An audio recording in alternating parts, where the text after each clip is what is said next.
அனைவருக்கும் வணக்கம். நான் சோதரர் தமிழரசன் பேசுகிறேன். இந்த சேனல் ஃபஸ்ட் டைம் பார்க்குறவங்களா இருந்தீங்கன்னா சப்ஸ்கிரைப் பண்ணிக்கோங்க, பெல் பட்டனை கிளிக் பண்ணிக்கோங்க, ஆளுங்கிற ஆப்ஷன் இருக்கும், அதையும் சூஸ் பண்ணிக்கோங்க. அப்போ தான் நாங்கள் போடுற பதிவுகள் எல்லாமே உங்களை வந்து சேரும். இன்றைக்கி நம்ம இந்த பதிவில் பார்க்க போகிற தலைப்பு சனி தசை. கோடீஸ்வர வாழ்வை அள்ளி கொடுக்கும் சனி தசை. சனி தசை ஒருத்தருக்கு, அதாவது சனி தசைன்னு சொல்லுவாங்க. இந்த சனி தசை நடக்கும்போது ஒரு சில பேர் பாருங்கள், ரொம்ப ரொம்ப ரொம்ப கஷ்டப்படுவாங்க. எந்த அளவுக்கு ஒரு மனுஷன் கஷ்டப்படணுமோ அந்த அளவுக்கு கஷ்டத்தை சனி கொடுத்துருவார். ஒரு சில பேரில் பாருங்கள், பிறந்ததுலேருந்து நல்லா இருப்பாங்க, பார்ன் வித் சில்வர் ஸ்பூன் சொல்லுவாங்க. ஒரு சில பேர் பிறந்ததுலேருந்தே கஷ்டப்படுவாங்க. காரணம் என்ன? காரணம் அவங்கவுங்களுக்கு ஜாதகத்தில் நடக்கக்கூடிய தசாபுத்தி தான், அந்த கிரகங்கள் தான். சனி வந்து பாருங்கள் 19 வருஷம் தசையை நடத்துவார். இருக்கிறதுல பெரிய தசை சுக்கிர தசை, அதுக்கப்புறம் உங்களுக்கு சனி தசை 19 வருஷம். அதுலேயும் வந்து குறிப்பிட்டு நம்ம பார்த்தோம்னா உங்களுக்கு வந்து பாருங்கள், மிதுன ராசினியர்களுக்கு சனி தசை வந்துடும், துலாம் ராசினியர்களுக்கு சனி தசை வந்துடும், அதே மாதிரி கும்பராசினியர்களுக்கும் சனி தசை வரும், மற்ற ராசிக்காரங்களுக்கும் வரும். இவங்களாம் கரெக்டான ஏஜில் சனி தசை சந்திப்பாங்க, மீட் பண்ணுவாங்க. அது வந்து பாருங்கள், உங்களுக்கு திருவாதிரை, சுவாதி, சதயம் இந்த 3 நட்சத்திரம் ராகுவோடைய நட்சத்திரம். இந்த ராகுவோட நட்சத்திரத்தில் பிறந்தவங்களுக்கு, அதாவது மிதுனம், துலாம், கும்பம், இந்த 3 நட்சத்திரம் இந்த 3 ராசி நேயர்கள் வந்து பாருங்கள், பிறக்கும் போது ராகு திசையில் பிறந்திருப்பாங்க. ரெண்டாவது அவங்களுக்கு 16 வருஷம் ராகு தசை முடிஞ்சு குரு தசை நடக்கும். அந்த குரு தசை முடிஞ்சு சனி தசை ஸ்டார்ட் ஆகும் அவங்களுக்கு. அதில் அவங்க நல்லா வாழ்கிறாங்களா இல்லை கெட்டு போகிறாங்களா, அதில் தாங்க விஷயமே இருக்குது. ஒரு சில பேர் சனி திசையில் வந்து மிகப்பெரிய பணக்காரனாக மாறிடுவாங்க, பணத்தை அள்ளி கொடுப்பார் சனி.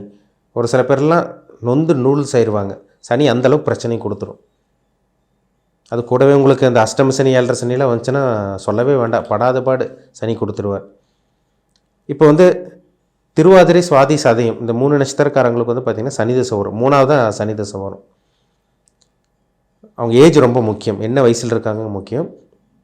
மேக்ஸிமம் வந்து பார்த்திங்கன்னா திருவாதிரை, சுவாதி, சதயம் 30 வயசுக்கு மேலெலாம் பார்த்திங்கன்னா அவங்க சனி திசையில் தான் இருப்பாங்க.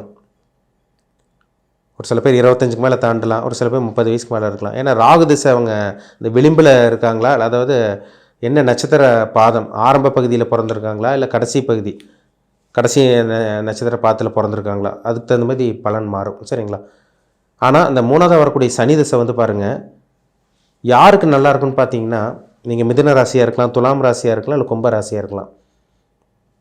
சனி வந்து யோகத்தை செய்யக்கூடிய லக்னம் பார்த்தோம்னா, ரிஷப லக்னத்துக்கு சனி யோகாதிபதி, மிதுன லக்னத்துக்கு சனி யோகாதிபதி, கன்னி லக்னத்துக்கு சனி யோகாதிபதி, துலாம் லக்னத்துக்கு சனி ராஜயோகாதிபதி. மற்ற கிரகத்துக்கெலாம் வந்து பார்த்திங்கன்னா மற்ற லக்னக்காரங்களுக்கு சனி ஓரளவுக்கு பலன் கொடுத்துருவார். மகர கும்ப லக்னக்காரங்கள் கூட ஒரு சில பேருக்கு பலன் கொடுப்பார், ஒரு சில பேருக்கு பலன் கொடுக்காம போயிடுவார். ஏன்னா அவர் வந்து மகர லக்னத்துக்கு வந்து சனி 2ஆம் அதிபதியாக வந்துடுவார், யோகாதிபதியாக வரமாட்டார், லக்னாதிபதியாக வருவார். கும்ப லக்னத்துக்கு சனி விரையாதிபதியாக வந்துடுவார். ஒரு சில பேருக்கு நல்லாயிருக்கும், ஒரு சில பேருக்கு நெகட்டிவாக இருக்கும். அந்த சனி இருக்கிற பொசிஷனை வச்சு சொல்ல முடியும்.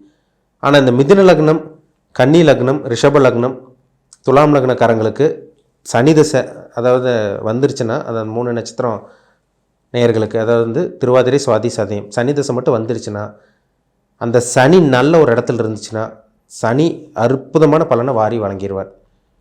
இப்போ சனியோட செவ்வாய் சேர்ந்துருச்சுன்னு வச்சுக்கோங்க, இப்போ சனியோட ராகு சேர்ந்துருச்சுன்னு வச்சுக்கோங்க, அந்த சனி தசை வேலை செய்யாது, பிரச்சனைகள் இருக்கும்.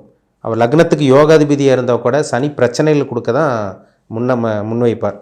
சனி பிரச்சனையை மட்டுமே தான் கொடுப்பார்.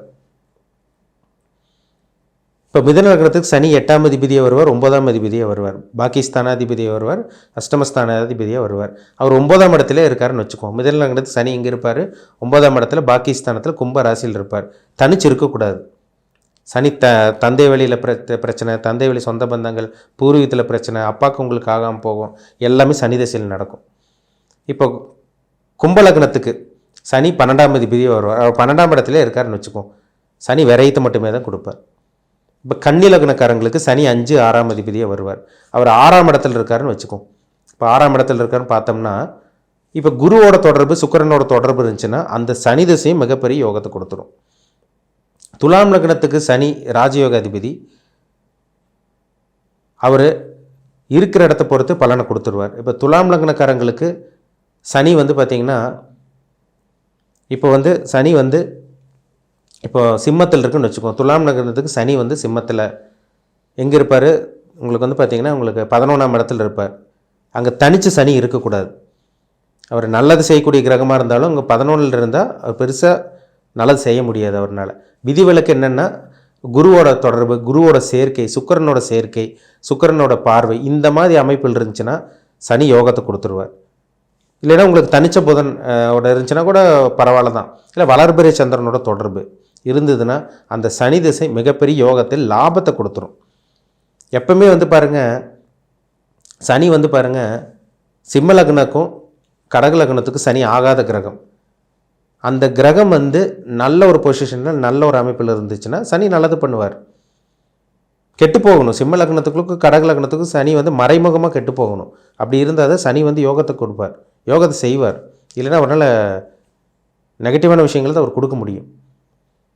இப்போ சனி தசை வந்து மிதுனம், கன்னி, ரிஷபம், துலாம் இந்த லக்னக்காரங்களுக்கு சனி அருமையாக இருக்குங்க. சனி தசை வந்துச்சுன்னா அதுவும் இந்த திருவாதிரை நட்சத்திரம், சுவாதி நட்சத்திரம், சதய நட்சத்திரக்காரங்களுக்கு கன்ஃபார்மாக சனி தசை வரும். 3ஆவதாக வரக்கூடிய தசையே சனி தசை தான். அந்த சனி வந்து நல்ல ஒரு பொசிஷனில் நல்ல ஒரு ஸ்தான பலம் பெற்று பகை கிரகங்களோட சேராமல் இருந்து பாவ கிரகங்களோட சேராமல் இருந்துச்சுன்னா அந்த சனி திசையில் மிகப்பெரிய பணக்கார வாழ்வு, மிகப்பெரிய கோடீஸ்வர வாழ்வு கண்டிப்பாக சனி திசையில் நடக்கும். அதில் மாற்றமே கிடையாது.